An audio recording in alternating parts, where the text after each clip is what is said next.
All right, Eve, I saved this question for Michael for you. Hey. Yeah. Yeah, you're right on two accounts. The big people in tech, the stars, the Julia Roberts, the Angelina Jolies, the Brad Pitt people, have, not only do they have managers and agents, they have business managers and publicists, et cetera, et cetera. Those people needed much more about fielding projects.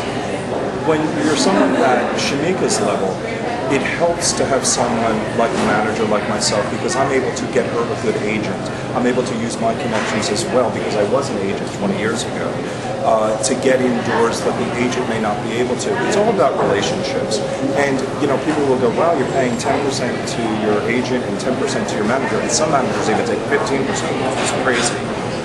And it's not about that, because 0% of nothing is exactly. zero. So the manager, the big difference, and everyone always asks this is the thing. A manager is more about your long-term career goals. Agents are basically about booking the job and making the money. So what happens is that a manager would come into play. Let's say all of a sudden Shamika had a great pilot season, and she got a pilot, but it didn't get picked up. And had a few guest stars. And all of a sudden, I got a call from General Hospital. And General Hospital wanted her to come on General Hospital. Where the manager would come in would be more of a logical step going, Shamika, this role on General Hospital is wonderful, but it's going to tie you up for 3 or 4 years. My feeling is that you're breaking ground to become a nighttime or film star. We may need to say no to General Hospital. Yeah. That's where a manager would come in more, instead of going, wow, we can make a lot of money at General Hospital. That's where a manager would come in. So it's much more of a personal thing. Yeah. It's much more of a friend thing. For the most part, as managers, you have less people that you handle. I handle a lot of people because I'm so specific in daytime TV. And what people ask me all the time is, wow, you have so many people. Well, really, I don't, because there's so few roles in daytime that there may be only 2 or 3 roles that you write for a year. So in regards to daytime TV, I have you, I maybe have 1 or 2 other girls in your category, but that's how you do it, and you piggyback one against, with the other, and it also helps in regards to getting money. Perfect example, I just had 2 out of 3 people screen test on Friday for Bold and the Beautiful, for the role of Zach for Ring on It's a Love Interest for Heather Tom. She tested opposite these guys, and I had 2 guys, and where you would go, wow, that's competition. But the great thing about the reason I had those was that I was able to, the person who was getting more money, I knew that they had enough money to pay that, so I helped the one who was just starting out to get even more money.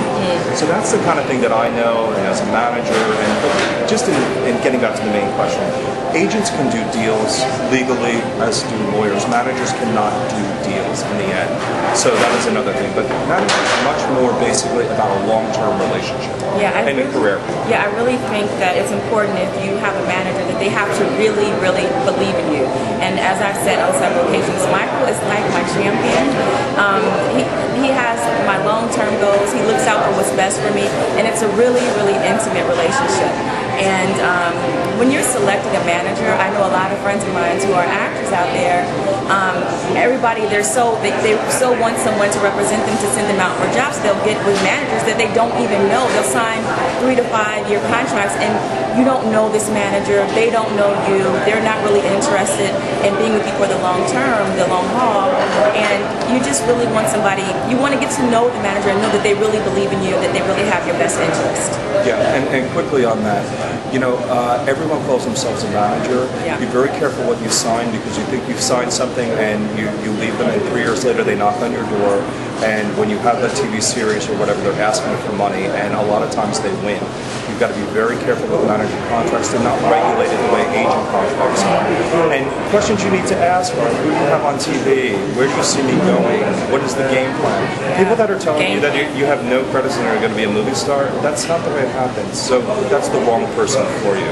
And also, like he said, who do you have on TV, and who are some of your contacts? If a manager doesn't have any contacts, they can't do anything for you. You have to do all the work for them, and then you're still giving them money. Yeah. So make sure that your manager also has something to offer you, because as an actor, a lot of times we feel like we don't have value because we're so hungry for work, but you do have value, and you can demand that, what do you have to offer me, because I have something to offer you too. Yes, I agree.